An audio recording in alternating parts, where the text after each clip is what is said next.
రాష్ట్రంలో చంద్రబాబు నాయుడు గారి నాయకత్వంలో కూటమి ప్రభుత్వం అధికారంలోకి వచ్చిన తర్వాత మొదటి ఉప ఎన్నికలు జెడ్పీటీసీ రూపంలో పులివెందల ఒంటిమిట్టలో జరిగినాయి.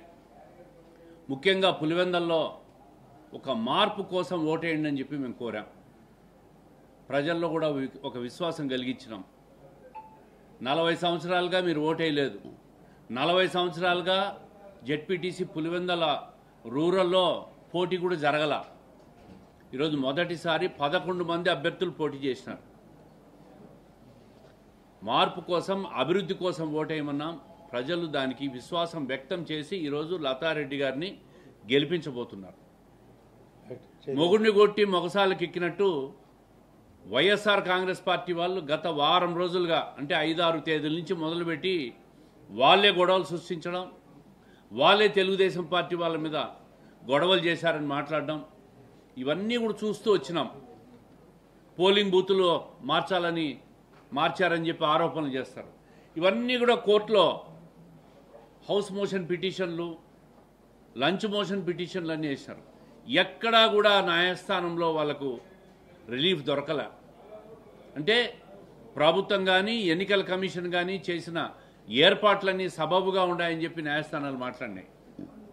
ఈరోజు పోలీసులు గొడవలు చేయకుండా సాధారణంగా ఎన్నికలు జరిగినప్పుడు ప్రివెంటివ్ అరెస్టులు చేస్తారు. అవినాష్ రెడ్డి గారిని, మా పార్టీ ఎమ్మెల్సీ రామ్ గోపాల్ రెడ్డిని ఇద్దరిని అరెస్ట్ చేసినారు.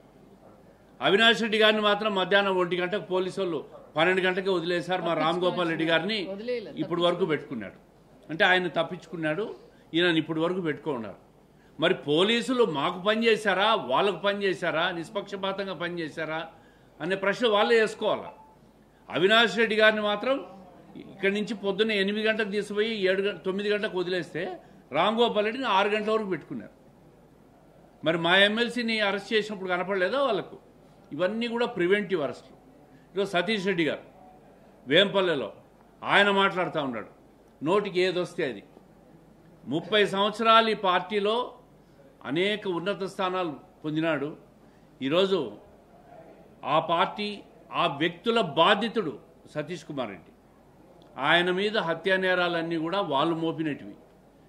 బాధితుడైన వ్యక్తి బాధించే వాళ్ళ సరసన చేరి ఈరోజు తెలుగుదేశం పార్టీని, చంద్రబాబు నాయుడు గారిని, లోకేష్ గారిని వ్యక్తిగతంగా నోటికి వచ్చినట్టు మాట్లాడుతున్నాడు.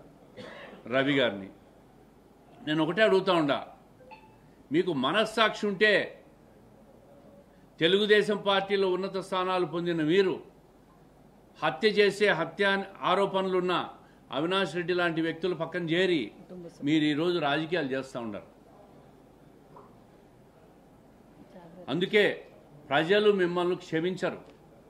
ఈరోజు Telugu Desam party Pulivendula rural ZPTC విజయంతో మొదలవుతా ఉంది. వచ్చే ఎన్నికల్లో ఖచ్చితంగా తెలుగుదేశం పార్టీ పులివెందల్లో కూడా గెలుస్తుంది. దాంట్లో రెండో అనుమానం లేదు. ఈరోజు జిల్లా పార్టీ అంతా కూడా, కడప జిల్లా పార్టీ అంతా కూడా ఒక బాధ్యతగా తీసుకొని పనిచేసిన ప్రతి కార్యకర్తకు కృతజ్ఞతలు తెలియజేస్తున్నాం. అదేవిధంగా భారతీయ జనతా పార్టీ కానీ, జనసేన నాయకులు కానీ ప్రతి ఒక్కరూ కూడా ఐకమత్యంతో పనిచేసి విజయాన్ని ఈరోజు చేజించకపోతున్నాం. ఎల్లుండి జరిగే కౌంటింగ్లో అత్యధిక మెజారిటీతో లతారెడ్డి గారు గెలవబోతున్నారు. దీంట్లో రెండో అనుమానం లేదు.